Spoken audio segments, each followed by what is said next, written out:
کمال لوگ تھے، کسی کے عروج کو زوال میں تبدیل ہوتا دیکھنے کا کیسا شوق تھا۔ اس نے ایک نظر اپنے پہلو میں چلتی ماں پہ ڈالی۔ پاکستانی لباس پہ بھاری جیکٹ اور اس کے اصرار پہ شال اوڑھے وہ گمسم سے قدم بڑھا رہی تھی۔ اس نے آنکھیں بند کی، دل بوجھل سا ہو رہا تھا۔ قدرے وسیع حصے تک پہنچتے نارنجی پن میں مزید اضافہ ہوتے نیلاہٹ سیاہی میں گم ہونے لگی۔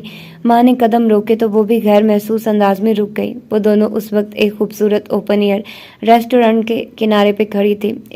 یہ حصہ خاصا پرسکون اور انتشار سے پاک تھا۔ سامنے شمس ڈھلتا دکھ رہا تھا۔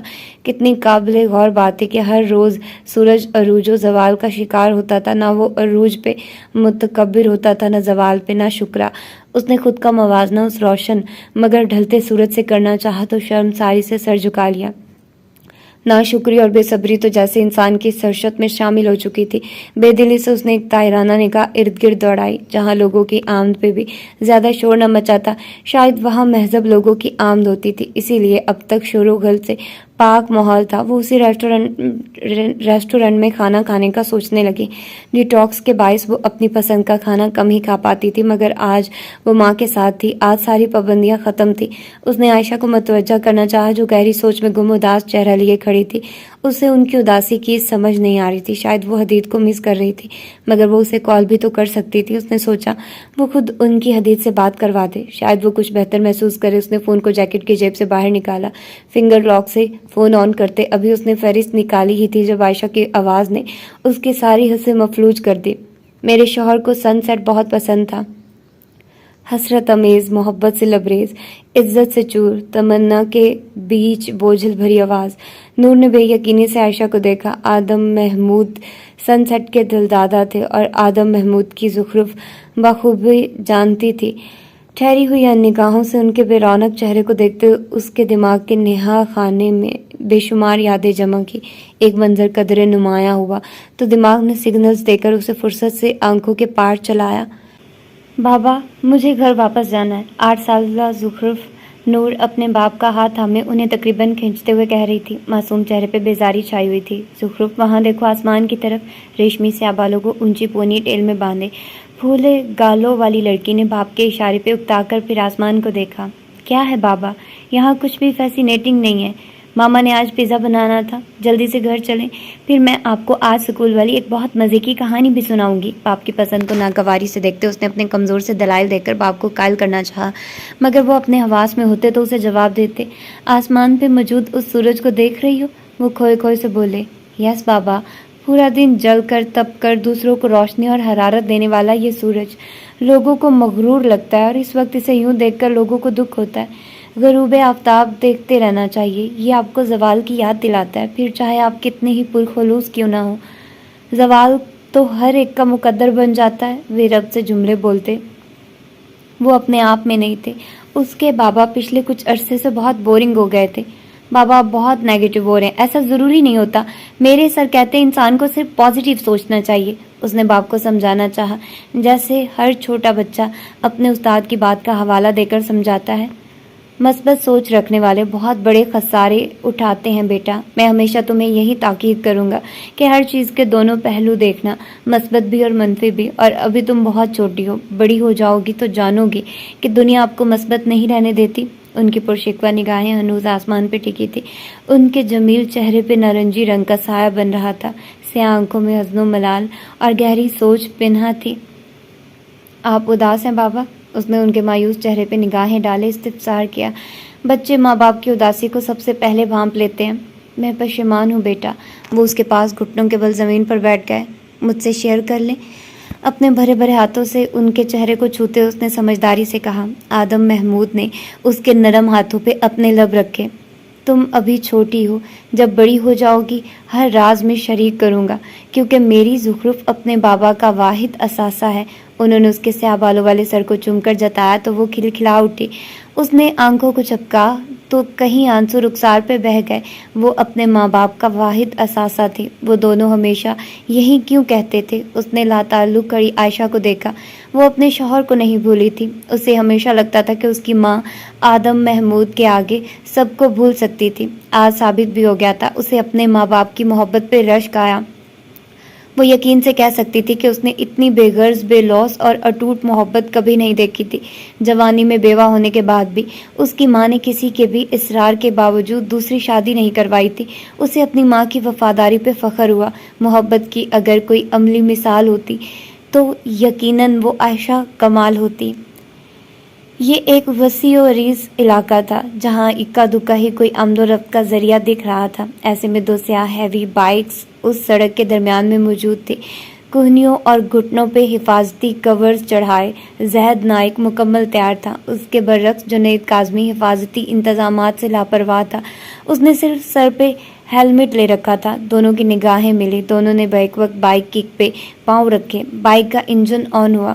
1 2 3 دونوں نے جوش سے گنتی دہرائی۔ ریس دیتے ہوئے یکدم کلچ چھوڑا تو سڑک پہ حرکت دکھائی دی۔ زید نے اچانک رفتار تیز کی اور اگلے ہی لمحے وہ وہیں پہ ڈھیر ہو گیا۔ سڑک پہ بائک دوڑاتے جنید کاظمی نے اسے غائب پا کر رفتار سست کر کے اس کی موجودگی جانچنا چاہی تو اسے وہاں نہ پا کر بریک لگائے۔ گردن موڑ کر پیچھے دیکھا تو وہ سڑک پہ پڑا کراہتا نظر آیا۔ اس نے گہرا سانس بھرا۔ اس کا سارا موڈ خراب ہو چکا تھا۔ واپس اس تک پہنچ کر وہ بائک سے اترا۔ ہاتھ اس کی طرف بڑھایا تو زید نے نفی میں سر ہلایا۔ یقیناً اس کا اٹھنے کا کوئی ارادہ نہیں تھا۔ ایک نمبر کے ناکارہ انسان ہو، یہاں گرنے کی کیا تک تھی؟ اپنے سسر کے قدموں میں سلامی دیتے۔ جنید نے اس پر چوٹ کی۔ بھاشن بعد میں دینا، پہلے میری بائک دیکھو، بیچاری پہ کتنے سکریچز آ گئے ہیں۔ وہ روحان سا ہوا۔ کتنے پیسے لگے تھے اس کے اس بائک پہ؟ تف ہے تم پہ، ایک نمبر کے لالچی انسان ہو تم۔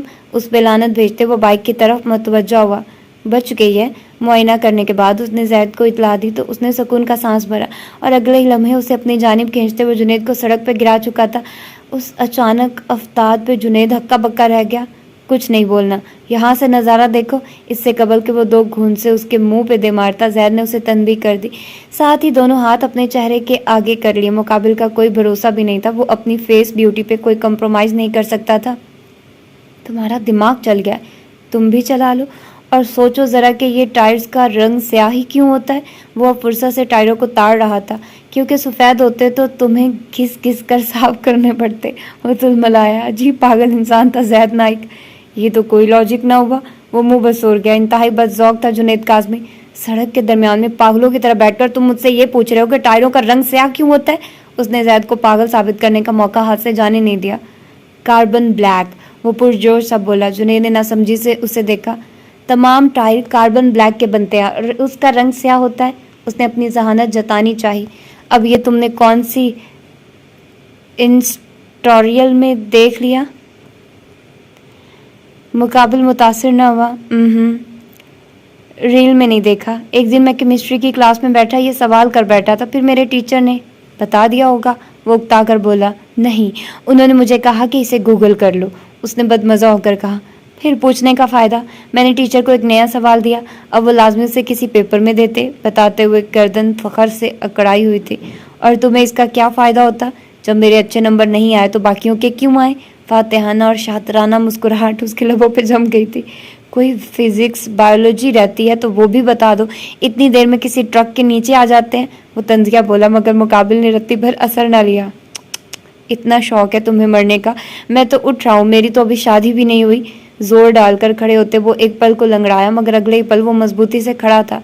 ہاں، ورنہ تمہارے سسر گھر داماد کی نعمت سے محروم ہو جائیں گے، جنید نے ٹھہوکا دیا۔ ساتھ ہی سڑک سے کھڑے ہوتے اپنی بائک کی طرف بڑھ گیا۔ تم دوبارہ کیوں پنگے لے رہے ہو؟ زید کو دوبارہ بائک پہ بیٹھتے دیکھ اس نے الجھن زدہ پوچھا۔ کیونکہ زید نائک ڈھیٹ ہے۔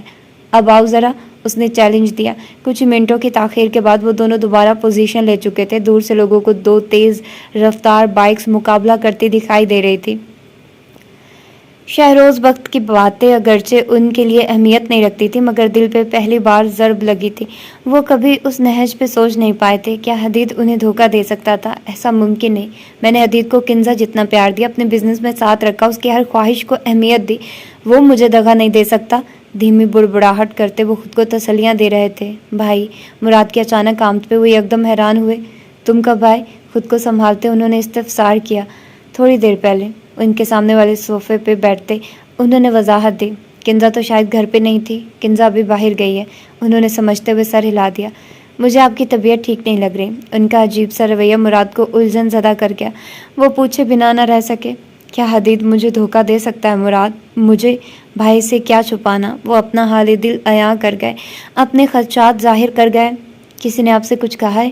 ان کی آنکھوں میں دیکھتے، ان کے چہرے کو اپنی نظروں کے زاویے میں لیے وہ سنجیدگی سے مستفسر ہوئے۔ آخر کو پولیس آفیسر تھے، لوگوں کی آنکھیں تک پڑھنا جانتے تھے۔ وہ کرپٹ انسان مجھے یہ کہہ کر گیا ہے کہ میرا حدید مجھے دھوکہ دے گا۔ انہوں نے پردہ نہیں رکھا، دل کو تسلی چاہیے تھی ورنہ وہ ڈھہ جاتے۔ آپ اس کی بات پہ یقین کر سکتے ہیں؟ نہیں کر سکتا، کبھی بھی نہیں۔ ابراہیم نے نفی میں سر ہلایا۔ وہ ایک دھوکے باز اور مکار انسان کی بات میں آ کر حدید پہ شک کر کے اسے کٹہرے میں کھڑا نہیں کر سکتے تھے۔ میرا کوئی بیٹا نہیں تھا مراد، میں نے اسے اپنا بیٹا بنایا تھا۔ وہ کسی صورت ان الفاظ سے جان نہیں چھڑا پا رہے تھے۔ اور اب آپ یہ سوچ رہے ہیں کہ کیا واقعی اس نے بھی آپ کو اپنا باپ بنایا ہے؟ جانچتی نگاہوں سے ان کے تاثرات بھانپتے وہ سوالیہ ہوئے۔ شاید وہ کچھ کھوجنا چاہتے تھے۔ وہ میری پوری عمر کا اثاثہ ہے مراد، وہ بدل گیا تو سب تباہ ہو جائے گا۔ وہ نم آنکھیں لیے غم زدہ سے بولے، میں دعا گو ہوں کہ وہ کبھی نہ بدلے۔ اپنے خدشات کو فی الحال خود تک سنبھالے وہ اپنے بھائی کے لیے تسلی بن گئے۔ تم مجھ سے کچھ چھپا رہے ہو؟ عمر گزاری تھی انہوں نے، بھائی کے انداز بھی بدلے بدلے سے دکھ رہے تھے۔ نہیں بھائی، میں کیوں آپ سے کچھ چھپاؤں گا؟ انہوں نے صاف انکار کر دیا۔ عفان کی وجہ سے پریشان ہو؟ انہیں یہی وجہ موزوں لگی۔ وہ ارسلہ کو معاف کیوں نہیں کر دیتا؟ اب کہ وہ بولے تو لہجہ ٹوٹ پھوٹ کا شکار تھا۔ تم کر پائے ہو اسے معاف؟ انہوں نے سوال پہ سوال کیا تو وہ گڑبڑا گئے۔ میری بات اور ہے، نگاہیں چرا کر کہا۔ نہیں مراد، وہ بھی جوان خون ہے اور نوجوان نسل کو انڈر ایسٹیمیٹ نہیں کرنا چاہیے۔ یہ کہتے انہیں حدید کا خیال آیا تو سانس لینا بھی دو بھر ہو گیا۔ یونیورسٹی گیا ہے؟ کچھ لمحوں بعد پوچھا۔ اور کہاں جا سکتا ہے؟ میں چلتا ہوں۔ وہ صوفے سے اٹھ کھڑے ہوئے، انہیں ایک کیس پہ کام کرنا تھا۔ اسے کچھ وقت دو، پھر اسے مل کر سب سلجھا لینا۔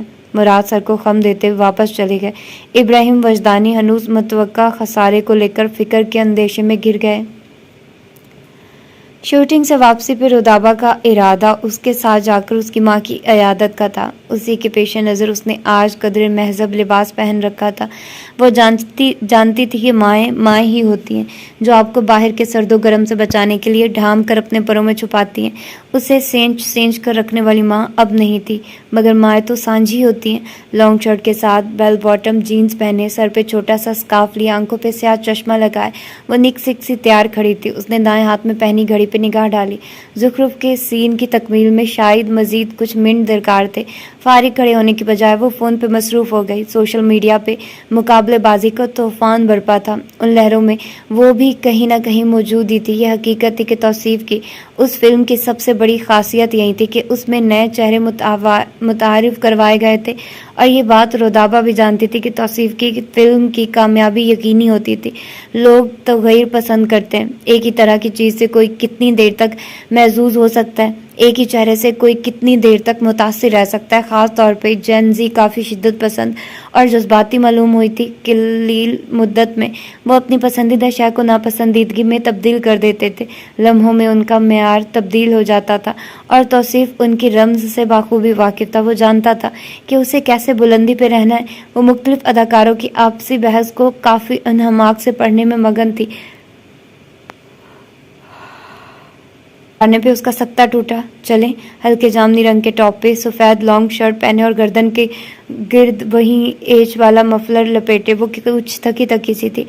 سنہری بالوں کی لٹیں بے اختیار اس کے چہرے سے مس ہو رہی تھی۔ رودابہ نے ایک مکمل نظر ڈال کر اسبات میں سر ہلایا۔ نور آگے چلنے لگی جب رودابہ نے پشت سے اسے پکارا۔ کہاں جا رہی ہو؟ ابرو سکیڑے استفسار کیا۔ اس جگہ جہاں ٹیکسی بآسانی مل جاتی ہے، نور نے متذبذب کھڑی رودابہ کو جواب دیا تو وہ صدمے میں آ گئی۔ واٹ؟ ہم ٹیکسی میں جائیں گے؟ نہیں، توصیف نے جو ہیلی کاپٹر ہمیں دیا اسی میں جائیں گے۔ اس نے چوٹ کی۔ ہیلی کاپٹر نہ صحیح، گاڑی تو دے گا۔ وہ ہنوز اپنی بات پہ ڈٹی رہی۔ تم روزانہ واپس کیسے جاتی ہو؟ اسے اچانک خیال آیا۔ ہماری ٹیم ایک ہی ہوٹل میں ہے نور، آف کورس میں ان کے ساتھ جاتی ہوں۔ رودابہ نے گویا اس کی عقل پہ ماتم کیا۔ نور آگے بڑھتی جا رہی تھی، کھلی اور کشادہ سڑک پہ ارد گرد نگاہ دوڑاتے اس نے رودابہ کے جواب پہ ہنکارا بھرا۔ اچانک ایک سیاہ گاڑی ان کے سامنے آ کر رکی تو وہ ہڑبڑا کر تھمی۔ طیش کے عالم میں اس نے سیاہ گاڑی کو دیکھا۔ شیشہ نیچے ہونے کے ساتھ ہی اس کی نظر ڈرائیونگ سیٹ پہ موجود شخص کی طرف اٹھی۔ اس سے قبل کہ وہ کوئی رد عمل دیتی، مقابل کی آواز سن کر نور نے آنکھیں سکیڑ کر نوارد کو دیکھا۔ لیڈیز، کیا آپ کو میری مدد درکار ہے؟ سیاہ آنکھوں والے نے قدرے شرارتی لہجے میں آفر کروائی تو رودابہ منہ کھولے اسے دیکھنے لگے۔ البتہ زخرف کے چہرے پہ چھایا طیش و غضب خوشگوار حیرت میں تبدیل ہو گیا۔ شکل سے تو آپ کافی سلجھے گھرانے کے معلوم ہوتے ہیں، ایسی آفرز کتنوں کو دیتے ہیں؟ زخرف نے لب دباتے شرارت سے پوچھا۔ پہلی بار دے رہا ہوں، وہ بھی کیونکہ آپ کا چہرہ میرے کسی بہت قریبی سے مماثلت رکھتا ہے۔ مقابل نے زخرف کے چہرے کی طرف اشارہ کر کے جواز پیش کیا۔ رودابہ تو حیرت سے اس ہینڈسم لڑکے کو دیکھ رہی تھی جو عمر میں لڑکوں سے کچھ زیادہ ہی دکھ رہا تھا، مگر ایسی شاندار پرسنالٹی اس نے آج تک شوبز میں بھی نہیں دیکھی تھی۔ نور بیٹھتے ہیں، مجھے یہ انسان شریف لگتا ہے، رودابہ نے اپنے تئیں نادر مشورہ دیا، ساتھ ہی ایک مسکراہٹ مقابل کی طرف اچھالی۔ دیکھیے آپ کی دوست کو میں شریف لگ رہا ہوں، آپ کا کیا خیال ہے؟ مقابل خاصا شوق ہوا۔ آپ میرے نادر خیالات نہ ہی جانے تو بہتر ہے، زخرف نے گویا وارننگ دی، ساتھ ہی پچھلی سیٹ کا دروازہ کھولا تو رودابہ جلدی سے اندر گھس گئی۔ ویسے بھی اسے ٹیکسی میں سفر کرنا اپنی شان کے خلاف لگتا تھا۔ اس کی جلد بازی دیکھ کر نور سر نفی میں ہلا کر رہ گئی۔ وہ خود بیٹھنے لگی جب مقابل کی آواز پہ چونکی۔ محترمہ، ایسے تو میں آپ لوگوں کا ڈرائیور لگوں گا، کیا آپ آگے آ جائیں گی؟ انتہائی ادب سے اپنی عرضی پیش کرتے وہ واقعتاً سلجھے گھرانے کا معلوم ہوتا تھا۔ میں آ جاتی ہوں، رودابہ نے تیزی سے مداخلت کی تو نور کی ہنسی چھوٹی، جسے وہ فوراً ہی دبا گئی۔ بالکل رودابہ، تم آگے جا کر بیٹھ سکتی ہو، اس نے کھلے دل سے آفر کرتے مقابل کا کلیجہ جلایا۔ وہ کلس کر رہ گیا۔ رودابہ گاڑی کا دروازہ کھولتے تیزی سے باہر نکلی۔ اتنی دیر میں زخرف پچھلی سیٹ پہ شان سے براجمان تھی۔ دیٹس ناٹ فیئر زخرف، حدید نے افسوس سے اسے دیکھا جو لاپرواہ بنی بیٹھی کندھے جھکا گئی۔ اسی وقت رودابہ فرنٹ سیٹ کا دروازہ کھولتے بیٹھ گئی۔ حدید کڑ کر رہ گیا۔ اس نے بیک ویو مرر میں پچھلی سیٹ پہ بیٹھی اپنی بیوی کو دیکھا جو شان بے نیازی سے اپنے فون پہ مصروف ہو چکی تھی۔ آپ کو جانا کہاں ہے؟ بیک ویو مرر سے اسے آنکھوں میں لیے اس نے سوال پوچھا۔ ہم نور کے گھر جا رہے ہیں، رودابہ نے فوری جواب دینا ضروری سمجھا۔ اور ان کا گھر کہاں ہے؟ کمال اداکاری سے مستفسر ہوا۔ شرارتی نگاہیں پچھلی سیٹ بیٹھی لڑکی پہ گاڑی ہوئی تھی جس نے اس بات پہ اسے ایک شاندار گھوری سے نوازا۔ یہ تو نور ہی بتا سکتی ہے۔ اوہ آئی سی، حدید نے مزے سے ہنکارا بھرا۔ پھر تو ہمیں نور سے رابطہ کرنا ہوگا۔ لہجے میں واضح شرارت ناچ رہی تھی۔ کوئی حدید کا یہ روپ دیکھ لیتا تو یقیناً بے ہوش ہو جاتا۔ وہ اپنی بیوی کے لیے بے انتہا شوق تھا۔ کرنے کی کیا ضرورت ہے، یہی نور ہے۔ رودابہ نے اسے وہ بتایا جو اس کے وجود پہ سب سے غالب تھا۔ آپ سے مل کر اچھا لگا نور، گردن قدرے پیچھے موڑے براہ راست اس کی لینز لگی آنکھوں میں دیکھتے مؤدبانہ سا کہا تو نور نے آنکھیں سکیڑی۔ ہمارا تعارف تو ہوا ہی نہیں، میں ہوں رودابہ اور قزئی، اپنا ہاتھ اس کے آگے بڑھاتے وہ پرجوش سے بولی، مگر حدید کی جانب سے پیش قدمی نہ دیکھ وہیں ہاتھ سر تک لے جا کر بالوں کو درست کرنے لگی۔ یہ شرمندگی سے بچنے کا مؤثر طریقہ تھا۔ زخرف نے اچنبھے سے اسے دیکھا۔ اس کا نام تو رودابہ فضل تھا، پتہ نہیں یہ سیلیبریٹیز سب سے پہلے اپنا نام ہی کیوں تبدیل کرتے تھے، شاید کول دکھنے کے لیے۔ ہم دونوں پاکستانی ایکٹریسز ہیں، یہاں بھی شوٹنگ کے لیے ہی آئے ہیں۔ آپ بھی تو مجھے پاکستانی ہی لگ رہے ہیں، ورنہ جرمنی میں ایسی کوئی اردو تو کوئی نہیں بولتا۔ ایک ہی سانس میں مسلسل معلومات فراہم کرتے وہ بالکل بھی رکی نہیں۔ جی میں بھی پاکستانی ہی ہوں، یہاں کچھ کام سے آیا تھا۔ آپ کا نام؟ رودابہ کو اس شاندار انسان کا نام جاننے کا تجسس ہوا۔ حدید، آپ جب پاکستان آئیں اور کوئی کام ہو تو ہم سے ضرور رابطہ کیجیے گا، سیلیبریٹیز کے جاننے والوں کے کام جلدی ہو جاتے ہیں۔ یہ کہنے والی نور تھی، شاید وہ اس سے کہنا چاہتی تھی کہ وہ پاکستان دوبارہ بھی آئے، یا شاید وہ اپنا اثر و رسوخ بتانا چاہ رہی تھی۔ بہت شکریہ، لیکن میں اب یہیں کا باسی ہوں، آپ پتہ بتائیں، حدید نے مضبوط لہجے سے جواب دیا تو زخرف کے لبوں نے چپ تان لی۔ وہ پل بھر میں ہی مرجھا سی گئی، جانے وہ پاکستان کے ذکر پہ ایسا کیوں ہو جاتا تھا۔ نور بتاؤ ان کو، کیا چپ تان کر بیٹھی ہو؟ اسے مسلسل خاموش بیٹھا دیکھ رودابہ نے مخاطب کیا۔ اس نے غائب دماغی سے مختصراً پتہ بتایا تو حدید نے گاڑی سٹارٹ کی۔ پورا راستہ رودابہ اس کا سر کھاتی رہی۔ ایک پل کو اس کا دل کیا کہ گاڑی ان کے حوالے کر کے خود ہی باہر نکل جائے، مگر جلتا کڑتا وہ آخر کار منزل تک پہنچ گیا۔ رودابہ اس کا شکریہ ادا کرتے باہر نکل آئی اور اپنا نمبر حدید کو دینا نہ بھولی۔ فاصلے پہ اسے آئس کریم سٹال دکھائی دے دیا تو وہ نور کو 2 منٹ کا کہتے ان سے دور ہو گئی۔ زخرف گاڑی سے باہر نکلنے لگی تو حدید نے اپنا چہرہ پیچھے موڑا اور استفہامیہ نگاہوں سے اسے دیکھا۔ ہاں، وہ قدرے سنبھل چکی تھی۔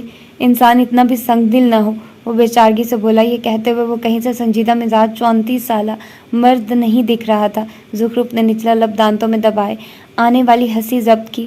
مجھے کہہ رہے ہو؟ خود کی طرف اشارہ کرتے نافہمی سے پوچھا۔ نہیں، کار کو کہہ رہا ہوں، وہ چڑھتے ہوئے بولا۔ مقابل نے اس کی حالت سے حظ اٹھایا۔ میں تو پہلے ہی کہتی تھی کہ مجھے تمہارے پاگل ہونے میں کوئی شک و شبہ محسوس نہیں ہوتا، وہ اسے مزید چڑھاتے ہوئے بولی۔ زخرف محبت سے پکارا۔ حدید جواباً محبت بھرا طرز تخاطب، یہ مفلر تم پہ اچھا لگتا ہے۔ اس کی تعریف کرتے اس کے چہرے پہ محبت کے کہیں رنگ سمٹ آئے۔ نور نے آنکھیں چرائی۔ مجھ پہ کیا اچھا نہیں لگتا؟ پچھلے جملے کے اثر کو ضائع کرنے کے لیے بھرم دکھایا تو وہ مسکرائے بنا نہیں رہ سکا۔ خود پسندی جچتی تھی اس کی بیوی پہ، اس کا بس چلتا تو خود اس کی تعریف میں لکھ لکھ کر کاغذ ختم کر دیتا۔ ارے تم ابھی تک یہی ہو، جلدی آؤ، میں یہ آنٹی کے لیے لائی ہوں۔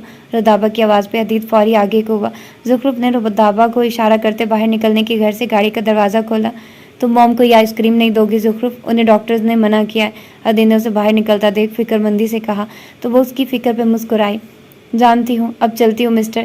جس کا چہرہ میرے کسی قریبی سے ملتا ہے وہ کھل کر مسکراتے ہوئے گاڑی سے نکل گئی اور حدید کہیں پل ان الفاظ کے احساس کو محسوس کرتا سرشار ہوتا رہا۔ گاڑی ریورس کرتے اس نے زخرف نور کو عمارت کے اندر داخل ہوتے دیکھا۔ وہ رودابہ کو لیے اپارٹمنٹ تک آئی۔ میں نے جو بتایا تھا وہ یاد ہے نا؟ اس نے یقین دہانی چاہی۔ ہاں مجھے یاد ہے کہ تمہاری ماما کی طبیعت ابھی کچھ ٹھیک نہیں ہے، اس لیے انہیں تمہاری روٹین بتا کر پریشان نہیں کرنا۔ اس نے نور کی پڑھائی پٹی دہرائی تو نور نے مثبت انداز میں سر ہلایا۔ وہ اسے سچ بتا کر اپنے لیے مصیبت کھڑی نہیں کر سکتی تھی، اس لیے وہی کیا جو بہتر لگا۔ چابی سے دروازہ کھولے وہ اسے لیے اندر چلی آئی۔ ماما۔ اندر داخل ہوتے اس نے بآواز بلند عائشہ کو پکارا مگر جواب نہ تعارض۔ اس نے دوبارہ پکارا مگر جواب موصول نہیں ہوا۔ تم یہاں بیٹھو، میں ماما کو دیکھ لوں، وہ واش روم میں ہوں گی یا پھر نماز پڑھ رہی ہوں گی۔ وہ اسے بیٹھنے کا اشارہ کرتے خود کمرے میں چلی گئی۔ رودابہ ارد گرد کا جائزہ لیتے وہیں صوفہ پر بیٹھ گئی۔ اندر آ کر اس نے کمرہ دیکھا تو خالی پایا، واش روم دیکھا تو وہ بھی خالی۔ وہ فوری دوسرے کمرے میں گھسی مگر وہاں بھی کسی وجود کا نام تک نہیں۔ اس نے کچن میں جا کر دیکھا، وہاں بھی کسی کو نہ پایا۔ ڈرائنگ روم تک پہنچتے وہ پریشان ہو چکی تھی۔ دروازہ کھولتے ہوئے اس کے اعصاب بھاری ہونے لگے۔ خالی کمرہ، منہ چڑھاتا نظر آیا تو اس کی پریشانی حد سے سوا ہوئی۔ جب سے وہ برلن آئی تھی کبھی نور کے بغیر باہر نہیں گئی تھی۔ یہ لمحہ فکریہ تھا۔ رودابہ اس کو بے چینی سے ادھر ادھر گھومتے اور پھر ایک ہی جگہ شل ہوتے دیکھ اٹھ کھڑی ہوئی۔ کیا سب ٹھیک ہے؟ اس کے قریب پہنچ کر اس نے احتیاطاً پوچھا، کیونکہ نور کے چہرے پہ چھائی ساری رونق اور خوشگواری فنا ہوئی پڑی تھی۔ ہاں سب ٹھیک ہے، ماما شاید واک پہ چلی گئی ہوں، تم یہی رکو، میں باہر دیکھ کر آتی ہوں۔ وہ تیز تیز سانس بھرتے عجلت سے دروازے کی طرف بڑھی۔ میں بھی ساتھ چلتی ہوں۔ وہ اس کے پیچھے آئی۔ نہیں تم یہی رکنا، اگر ماما آ جائے تو مجھے مطلع کر دینا۔ خصوصی تاکید کی تو اس نے سمجھتے سر ہلایا۔ نور نے افراتفری میں باہر کا دروازہ کھولا۔ فون ہے نا تمہارے پاس؟ نور حواس میں نہیں تھی مگر رودابہ کے حواس سلامت تھے۔ وہ تو اندر کمرے میں ہی رکھ دیا، میں ابھی لے کر آتی ہوں۔ خود کو ملامت کرتے کمرے سے فون لیے وہ اپارٹمنٹ سے باہر نکل گئی۔ سب سے پہلے وہ لان میں گئی۔ اکا دکا لوگوں میں کہیں بھی اس کی ماں موجود نہ تھی۔ اس نے ریسیپشن پہ جا کر پوچھا تو انہوں نے لا علمی کا اظہار کر دیا۔ اس کی اطلاع کے مطابق عائشہ کے پاس تو فون بھی نہیں تھا۔ یا اللہ، کہاں چلی گئی آپ ماما؟ میں کہاں سے ڈھونڈوں آپ کو؟ وہ روحان سی ہو چکی تھی۔ CCTV چیک کروانے سے قبل اس نے تمام فلورز پہ دیکھنے کا ارادہ باندھتے چلنا شروع کیا۔ ہر جانب سے مایوسی کا منہ دیکھنے کے بعد بالآخر وہ ٹیرس تک پہنچ گئی۔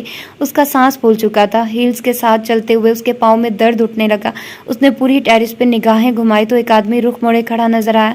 وہاں اس شخص کے سوا کوئی موجود نہ تھا۔ اس نے قدم اس کی طرف بڑھا دیے۔ شاید عائشہ یہاں آئی ہو یا چونکہ وہ چھت پہ تھا تو شاید اس نے نیچے کہیں اس کی ماں کو دیکھا ہو۔ ایکسکیوز می، اس نے مقابل کو اپنی جانب متوجہ کرنا چاہا مگر وہ نہیں مڑا، لیکن نور نے انگریزی میں اپنی بات جاری رکھی۔ کیا آپ نے یہاں کسی خاتون کو دیکھا؟ وہ ایشین کپڑوں میں ملبوس تھی۔ اس سے قبل وہ بات مکمل کرتی مقابل کے جملے نے اس کے رہسے اوسان بھی خطا کر دیے۔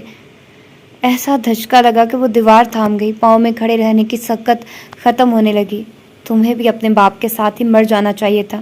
زخرف نور مجسمہ بن گئی، ریت کا ایسا مجسمہ جو کسی بھی پل زمین بوس ہو جاتا۔ دل نے خون پمپ کرنا سست کر دیا، جسم میں خون کی گردش دھیمی ہو گئی۔ کون ہو تم؟ وہ مشکل چند الفاظ ادا کیے، قدم ہلنے سے انکاری تھے، ورنہ آگے بڑھ کر مقابل کا گریبان تھام لیتی۔ اپنی ماں سے کیوں نہیں پوچھتی میں کون ہوں؟ مقابل کی پیٹھ ہنوز زخرف کی جانب تھی۔ وہ اس لڑکی کے تاثرات دیکھے بغیر بھی جانتا تھا کہ وہ اس کی آدھی جان نکال چکا تھا۔ کہاں ہے میری ماں؟ سخت اور بے لچک لہجے میں پوچھتے دیوار سے ہاتھ اٹھاتے نور نے آہستگی سے قدم اس کی طرف بڑھائے۔ سراسمگی کی کیفیت سے گزرتے وہ شاید اپنی منزل کے قریب پہنچ چکی تھی۔ دماغ کہتا تھا کہ پلٹ جاؤ، آگے صرف خطرہ ہے، مگر تجسس کہتا تھا کہ آگے بڑھ جاؤ۔ تجسس کی جیت ہوئی، وہ اس کے قریب پہنچ گئی۔ اپنے پیچھے دیکھو، اس کے قدم اپنے قریب محسوس کرتے مقابل نے پتہ پھینکا۔ زخرف عجلت میں فوراً پیچھے مڑی۔ اسی لمحے مقابل نے موقع سے فائدہ اٹھاتے اس کی گردن دبوچی۔ اس نے مزاحمت کی مگر مقابل کی گرفت اتنی بے درد اور مضبوط تھی کہ وہ خود کو چھڑا نہ پائی۔ ہاتھ پاؤں مارتے ہوئے اس نے چیخ کر مدد بلانے کی کوشش کی مگر مقابل نے اس کے منہ پہ ہاتھ رکھ کر اس کی یہ کوشش بھی ناکام بنا دی اور اگلے ہی پل ایک سرنج اس کی گردن میں گھساتے ہوئے اسے مکمل طور پہ بے بس کر گیا۔ سوئی کی چبھن کے ساتھ ہی اس کی آنکھوں کے آگے اندھیرا آنا شروع ہو گیا۔ چکراتے سر کو تھامنے کی کوشش کرتے ہوئے اس نے اپنا ہاتھ ہلایا تو مقابل نے اس کی بے بسی دیکھ اسے اس کے حال پہ چھوڑ دیا۔ گرفت سے آزادی ملتے ہی وہ بے سدھ سی پورے وجود سمیت دھڑام سے نیچے زمین پہ گری۔ آنکھیں بند ہوتے ہوئے اس نے مقابل کو دیکھنے کی کوشش کی۔ سرمئی لباس میں ملبوس اس آدمی کی صرف آنکھیں ہی دکھائی دی، باقی چہرہ نقاب سے ڈھکا ہوا تھا۔ زخرف کی آنکھوں نے قاتل کا نقش اپنی آنکھوں میں محفوظ کر لیا، ساتھ ہی اس کی گردن لڑک گئی۔ مقابل نے ایک آخری نظر اس کے چہرے کی طرف ڈالی، وہ ہو بہو اپنے باپ کا عکس تھی۔ نفرت سے اسے دیکھتے وہ پلٹ گیا۔ ویران چھت پہ دنیا و مافیا سے بیگانہ کسی کی زندگی اپنی زندگی سے ہاتھ دھونے کے در پہ تھی۔ قسمت نے ستم ظریفی کر دی تھی۔ آسمان نے قاتل کو دیکھ لیا تھا، وہ اس کی گواہی دینے پر بھی آمادہ تھا مگر شرط تھی کہ کوئی گواہی مانگتا۔ اور یہ تھی اس کی آج کی ایپیسوڈ، اور بہت مزے کا یہ ناول ہے، اور جس طرح سے کپلز کی وہ کنورسیشن ہوتی ہے مجھے تو بہت اچھا لگتا ہے۔ اور وہ جو زید اور میرا خیال ہے کہ جنید والا جو سین ہے وہ بھی بڑا فنی اور مزے کا تھا۔ پھر وہ جو اس طرح سے ان کو چھوڑنے آتا ہے عدیل، اور پھر وہ ایک دوسرے کو نہ جاننے کا وہ کرتے ہیں ناٹک، دیٹ واز کیوٹ۔ اب پتہ نہیں اس کو کیا ہوا، یہ کون انسان ہے، کون شخص ہے؟ مجھے تو لگتا ہے یہ شاید پتہ نہیں کون آنٹی جو ہے نازش آنٹی، اس کے شوہر لگتے ہیں، پتہ نہیں کیوں مجھے تو وہیں فیل ہوتے ہیں، پر کچھ کہہ نہیں سکتے۔ ہمایوں بھی تھوڑا سا ہے بٹ وہ تو پاکستان میں ہے نا، وہ اتنا وہ نہیں لگتا، وہ بے وقوف والا چلاک لگتا ہے پتہ نہیں مجھے۔ اور خیر دیکھتے ہیں کیا ہوتا ہے۔ اپنا ڈھیر سارا خیال رکھیے گا، ملتے ہیں اس کی اگلی ایپیسوڈ میں۔ اللہ حافظ۔